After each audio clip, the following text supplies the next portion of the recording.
오늘부터 경남 지역의 예비 후보를 차례로 소개합니다. 먼저 창원시 마산해원구 예비 후보들을 만나봅니다. 5개 광고물법 개정안이 시행되고 15일 첫 단속이 진행됐습니다. 그 현장을 영상 리포트에 담았습니다. 통영에서 트레킹 도중 발목을 다쳐 119의 도움을 받은 미국인의 가족이 소방서에 감사 편지와 수표를 보내 감동을 전하고 있습니다.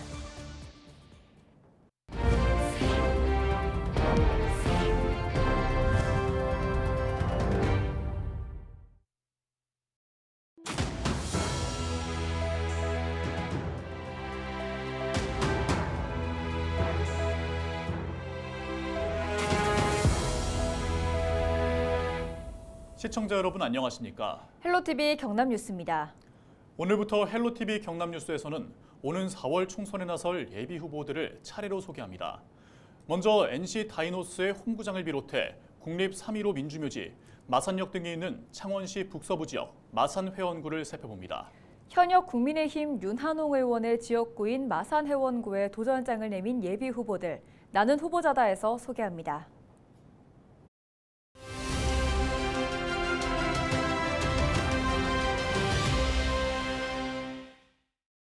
정부에 대한 해초리를 들지 않으면 남은 3년이 더 힘들겠다 하는 우려가 큽니다. 그 우려를 종식시키기 위해서 더불어민주당 마산해원구에 저 송순호가 출마를 했고요. 정말 우리 국민들이, 그리고 우리 주민들이 살맛나는 나라, 살맛나는 마산해원구를 만들기 위해서 완전히 새로운 해원구를 만들기 위해서 출마를 했습니다. 국민의힘을 바꾸고 또 민주당의 무도한 입법 독재에 대항하는 제대로 된 정치 해보겠습니다. 우리 해원구민 여러분들께서 생활에서 느끼고 계신 여러 가지 어려움, 민생, 서민경제의 문제, 경제, 물가 이 부분을 현장에서 여러분과 함께 소통하면서 하나하나 풀어나가겠습니다. 우리 해원구는 과거 30년 동안 침체 경제를 벗어나지 못하고 있습니다. 저는 중앙정부, 국회에 근무할 때도 오히려 마산에 살면서 우리 마산의 발전 방향에 대해서 그리고 마산 해원구의 미래에 대해서 고민해 왔습니다. 국회의원이 된다면 마산 해원구의 발전은 우리가 꿈꾸는 그런 방향으로 나아갈 것이라고 확신하고 있습니다. 마산 해원구의 유권자의 50.7%가 여성입니다. 그런데 우리 헌정사상 최초의 여성 예비 후보입니다. 그건 너무 슬픈 일이에요. 누군가가 해야 될 일이라면 정말 두렵지만 제가 그 길을 가려고 합니다. 저의 동생 혹은 언니 그리고 저희 딸들에게 그 길을 물려주고 싶습니다. 경남의 모 사립고등학교에서 학생들의 생활관을 교직원 관서로 무당 사용하고 있다는 주장이 제기돼 경남도 교육청이 감사 중입니다. 경남 시민주권연합은 15일 기자회견을 열고 해당 사립학교의 생활관을 이사장과 교장 등이 무상으로 불법 사용하고 있다고 주장했습니다. 이 단체는 생활관은 학생들이 사용해야 할 교육연구시설이지만 이들의 사용료와 전기료 등을 내지 않고 무상으로 자가처럼 사용해왔다고 말했습니다. 해당 학교 측은 사실이 아니라고 해명했습니다. 지적된 건축물 대장의 용도 부분은 건축 당시 몰랐다면서 지난해 12월 법률 자문을 받아 건물의 용도를 생활관에서 관사로 변경했다고 답했습니다. 그러면서 건물을 지을 때부터 기본 경비까지 모두 본인들의 자부담이며 도교육청 감사 과정에서 드러나는 문제는 처분받겠다고 말했습니다. 이날 경남도 교육청은 해당 학교가 부당하게 취득한 부분이 있는지 현지 조사를 통한 감사에 착수했습니다. 최근 창원 주남저수지 인근 야생조류 사체에서 고병원성 조류 인플루엔자 AI가 검출돼 출입이 전면 통제되고 있습니다. 창원시는 지난 10일 주남저수지 탐조대 앞 연꽃단지 인근에서 발견된 야생조류 사체를 검사한 결과 지난 주말인 13일 고병원성 AI가 검출됐다고 밝혔습니다. 시는 검출 지점과 인근 가금 농가 등을 소독했습니다. 또 반경 10km 이내 모든 가금 농가에 이동을 제한하고 있습니다. 창원시가 최근 강원도 평창에서 발생한 가스 폭발 사고와 관련해 관내 액화 석유가스, 즉 LPG 충전소 특별 점검을 벌입니다. 기간은 15일부터 오는 26일까지이며 시와 구청, 한국가스안전공사가 합동 점검합니다. 대상은 창원시에 있는 LPG 충전소 37개소와 충전 차량 보유 사업장 12개소입니다.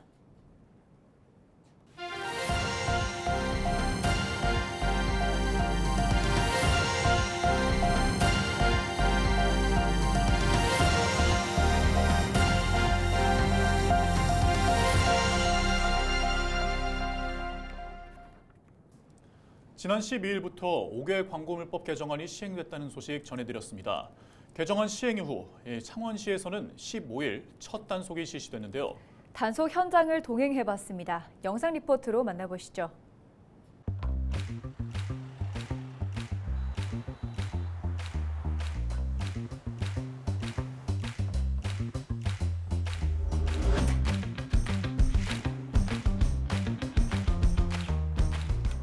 높이 제한이 교차로라든지 횡단보도에는 2.5m로 상향되었습니다. 그래서 높이 제한을 중점적으로 볼 예정입니다.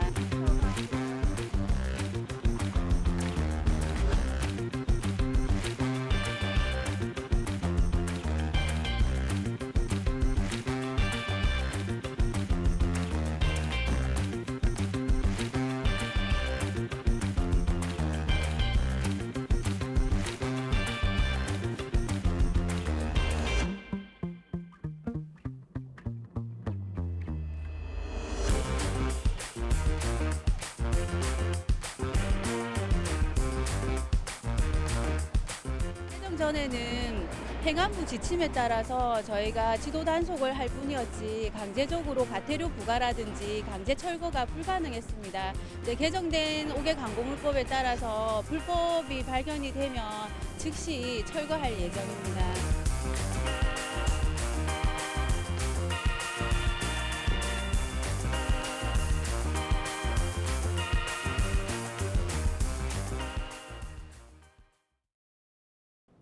자신이 받은 도움을 당연하다는 듯 잃어버리는 경우도 있는데요.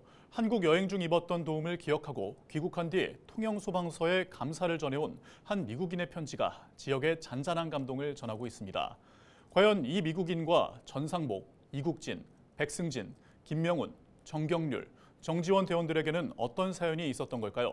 권정숙 기자가 전해드립니다. 새해 건강복 많이 받으시고 작지만 저희 정성이니 배 안에 있던 분들과 함께 따뜻한 곰탕이라도 사서 잡수세요. 미국 캘리포니아 글렌데일에서 온 크리스마스 카드. 보내니는 지난해 고국이 그리워 딸과 함께 한국 여행을 왔던 재미교포 여성입니다. 당시 소매물도를 등산하다 부상을 입은 딸을 위해 산 중턱까지 한 걸음에 와준 706 소방정 대원들을 잊을 수 없었던 것입니다. 등산을 하시고 하산하는 길에 오른쪽 발목이 염자나 골절이 의심되는 상황이셨고요. 아예 걷지를 못하는 상황이셨어요. 저희가 구조 출동을 듣고 배를 정박한 후에 산에 등산을 해서 거기서 환자 응급처치 후 하산한 그런 상황이었습니다. 제가 하는 일을 최선을 다해서 했을 뿐입니다. 바다를 가르고 산을 뛰어 올라온 뒤 다시 딸을 얻고 내려와 바다를 건너 병원으로 인도하면서도 그저 할 일을 했을 뿐이라는 대원들. 그런 대원들에게 편지는 그간의 고단함을 잊게 했습니다. 잘못 온 건가 싶어가지고 처음에는 긴가민가 하다가 이름이 또 익숙한 이름이라 가지고 보니까 구급 수혜자분이시더라고요.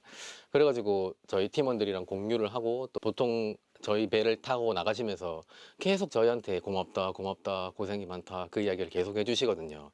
그럴 때마다 뭐 몸은 힘들고 마음은 힘들지만 보람은 많이 느끼는 것 같습니다.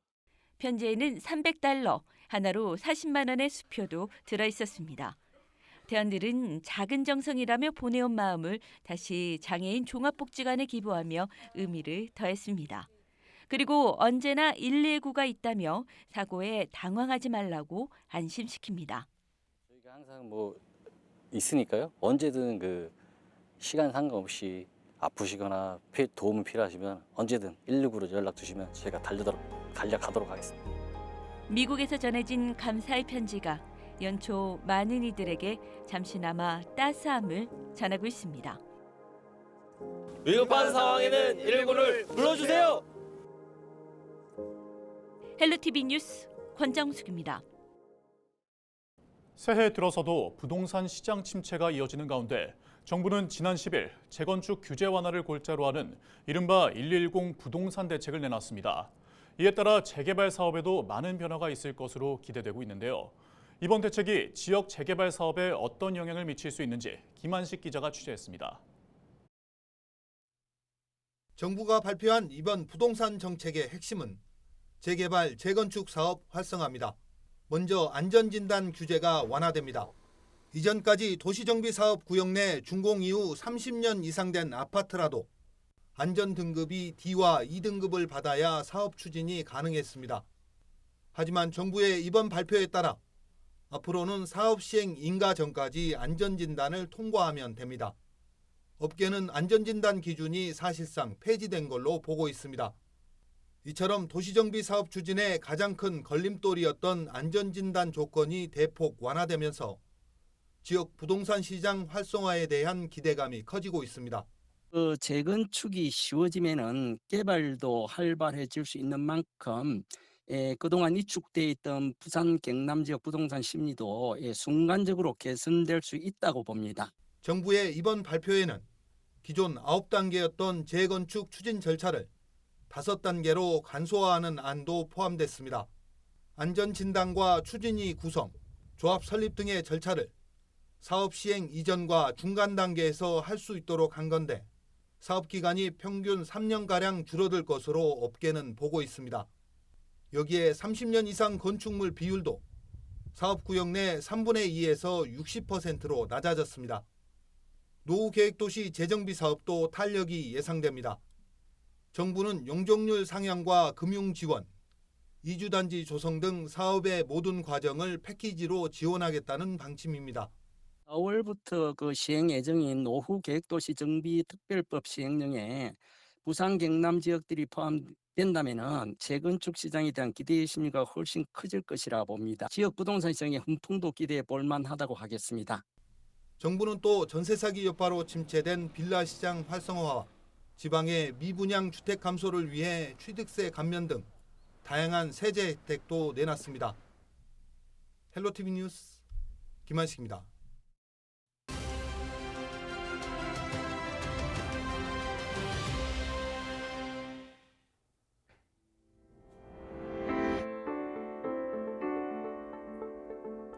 한 부동산 정보업체 조사를 보면 지난해 청약 통장을 사용한 청약 건수는 112만 8,500여 건이었습니다.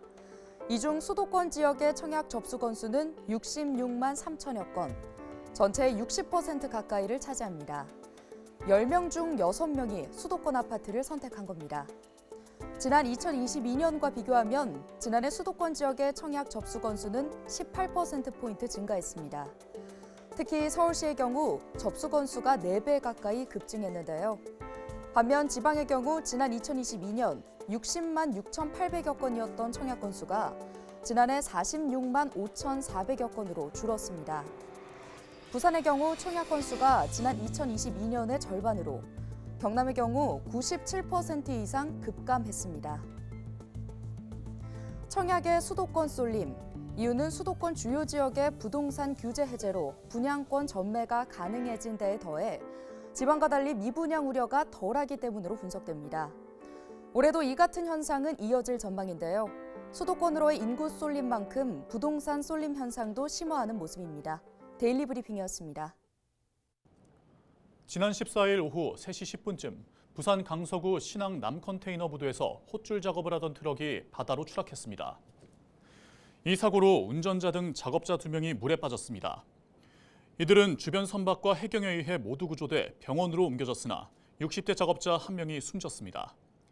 해경은 선박 헛줄을 차량에 연결해 걷어내던 중 팽팽하게 당겨진 줄로 인해 바다로 추락한 것으로 보고 정확한 사고 경위를 조사하고 있습니다. 부산시가 15일부터 18일까지 5대 분야에 걸쳐 2024년도 시정 업무계획 보고회를 엽니다. 보고회는 박형준 부산시장 주재로 경제혁신성장 거점도시 분야를 시작으로 시민안전 환경도시, 지속가능 균형발전 도시 등 분야별로 한 차례씩 5차례 개최합니다. 박 시장은 이번 보고회를 통해 각 분야의 업무계획을 보고받고 올해 중점 시정 운영 방향과 현안 사업에 대한 계획을 점검하고 논의할 예정입니다. 이상으로 뉴스를 마칩니다. 저희는 언제나 지영민 여러분과 함께합니다. 시청해주신 여러분 고맙습니다.